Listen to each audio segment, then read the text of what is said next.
हमारे बड़े जब यहाँ आते थे तो यहाँ के खुश होते थे क्योंकि उनको अपना माहौल मिल जाता था, अपना पुराना। और उसी वजह से मैं भी इधर आती हूँ क्योंकि मैं अपने दादा के साथ और दादी के साथ आती थी और मुझे बहुत अच्छा लगता है। उन्हें वो भी यही कहते थे कि यहाँ अपने हम ज़बान, अपना मुल्क, अपना कल्चर, अपना लहजा, अपनी ज़बान, अपने लोग और अपनी सब्ज़ियाँ, अपने गोश्त, सामान वो मिल जाता है। ये बहुत खुशी देती है बात। मेरा नाम मोहम्मद अबू ताहिर है। मैं मूसा कॉलोनी मछली मार्केट में बैठा हुआ हूँ और यहीं पे मेरी शॉप है। और इसके अलावा मेरे पास बाहर मुल्क का सामान ज़्यादा होता है, ख़ास तौर पे बांग्लादेश, इंडिया, श्रीलंका, थाईलैंड, इन चीज़ों का सामान ज़्यादा होता है मेरे पास।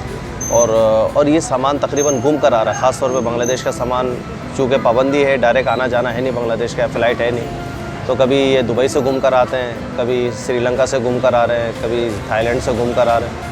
तो माल भी ख़राब होता है इससे और रेट भी डबल हो जाता है। तो हमारे पास पटाली गुड़ आता है, वो 400 रुपये पाव, 1600 रुपये, 1800 रुपये किलो होता है बांग्लादेश का।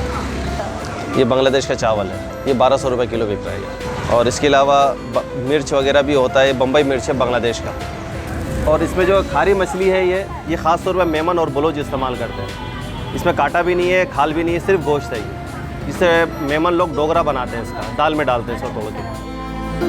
यहाँ पर मछली मार्केट में मूसा कॉलोनी में बहुत नायाब चीज़ मिलती है और ख़ास तौर पर इसके दुकान पे हम आते हैं और तरह तरह की चीज़ जैसे बांग्लादेशी आइटम होते हैं और इसके अलावा सब्ज़ी, फल वगैरह और इसके अलावा पठाली गुड़ वगैरह ये जैसे आपने देखी होगी। और ये ताज़ा फ्रेश माल मिलता है और हम लोग ये बड़े शौक़ से खाते हैं, लेते हैं यहाँ से। जो हमारे बड़े जब ये खाते हैं तो उनको अपनी यादें याद आ जाती है कि बांग्लादेश में हम बचपन में कभी खाया करते थे। आज हमारे औलाद हमें लाकर दे रहे हैं, पाकिस्तान से बांग्लादेश के आइटम लाकर दे रहे हैं।